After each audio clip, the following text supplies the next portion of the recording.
ராகுகிருஷ்ணி. நான் என்ன வகுப்பு படிக்கின்றேன்? ஊராட்சி ஒன்று நடுநிலைப்பள்ளி, சின்ன வெங்காவை, சிவகங்கை மாவட்டம்.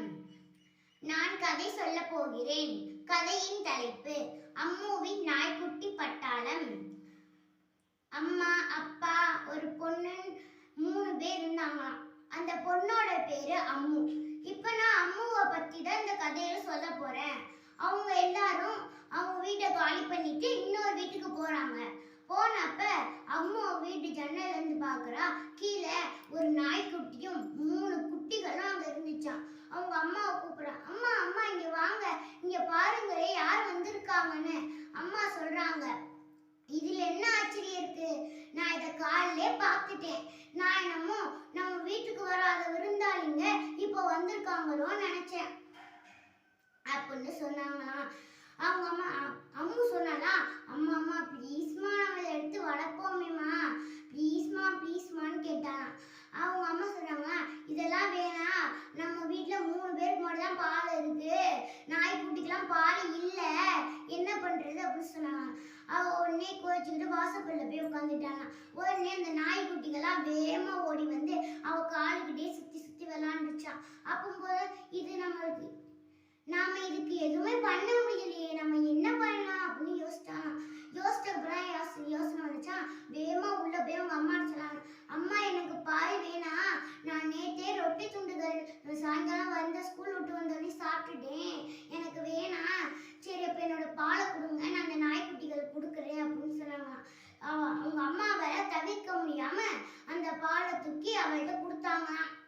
கொடுத்ததுக்கப்புறம் அந்த நாய்க்குட்டி கொண்டு போய் ஊத்துனதுக்கு அப்புறம் அவளுக்கு அந்த நாய்க்குள்ள சாப்பிட்டு முடிச்சுட்டு அவளுக்கு கொஞ்சம் பசிக்க ஆரம்பிச்சோடனே உள்ள போகும்போது அவங்க அம்மா பாலை டம்ளர்ல ஆற்றி கொண்டு வந்து கொடுத்தாங்க.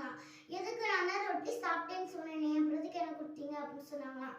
சொன்னதுக்கப்புறம் அவங்க அம்மா சொன்னாங்களாம், ரொட்டி வீட்டிலே இல்லை, ரொட்டி 2 நாளைக்கு முன்னாடி தீர்ந்து போயிடுச்சு, நீ எப்படி சாப்பிட்டுருப்ப, அதனால தான் அவனுக்கு பால் ஆற்றி கொண்டு வந்தேன், நீ இந்த நாய்க்குட்டிக்காக தானே போய் சொன்னேன், இந்தா கொடி அப்படின்னு கொடுத்தாங்க. அவங்க அம்மா கேட்டானா, அம்மா நீங்க பால் குடிக்கலையா அப்படின்னு.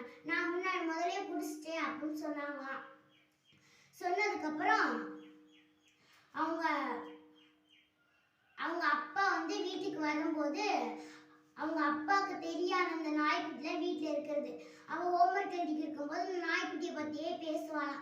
அவங்க அம்மா அப்போ தான் சொன்னாங்க, இந்த நாய்க்குட்டி இருக்கிறதே அப்பாவுக்கு தெரியாது, நீ அந்த நாய்க்குட்டிக்கு பால் ஊற்றுறன்னு தெரியாது.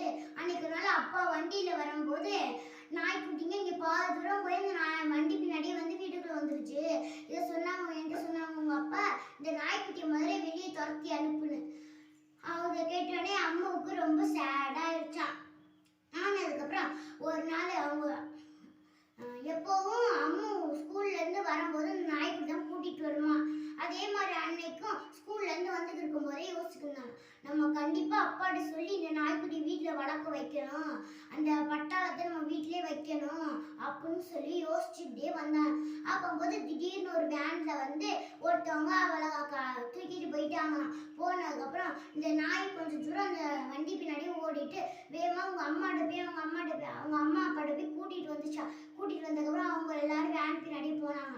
அந்த வேனில் உள்ள ஒருத்தர் சொன்னானா, ஐயோ நம்ம தெரியாமல் இந்த பொண்ணு கூட்டிகிட்டு வந்துட்டோம், இந்த பொண்ணு வீட்டில் ஒரு நாயும் 3 குட்டியும் இருக்கு, அந்த இது கடிச்சிச்சுன்னா நம்ம சதையே மிஞ்சாது அப்படின்னு சொன்னானா. உடனே அவங்க காரை நிப்பாட்டி அந்த பொண்ணத்துக்கு கீழே வச்சுட்டு வேகமாக பறந்தே போயிட்டாங்க. கொஞ்ச நேரம் சென்று அந்த நாய்க்குட்டியும் அவங்க அம்மாவும் அப்பாவும் அந்த அம்முவை தேடி வேகமாக இடத்த கண்டுபிடிச்சிட்டாங்க. அம்முவை காப்பாற்றிட்டு போனாங்க. அம்மு சொன்னாலாம், இதெல்லாம் எனக்கு பண்ணாங்க, அந்த நாய்க்குட்டியால் தான் நான் தப்பிச்சேன் அப்படின்னு சொன்னாங்க. அதுக்கப்புறம் அவங்க அப்பா சொன்னாங்களா, நம்ம இந்த நாய்க்குட்டி வீட்லேயே வச்சு வளர்ப்போம், நம்மளுக்கு நல்லது நடக்குது அப்படின்னு சொன்னாங்களாம். எல்லாரும் சிரிச்சுட்டே வீட்டுக்கு போயிட்டாங்க. நன்றி.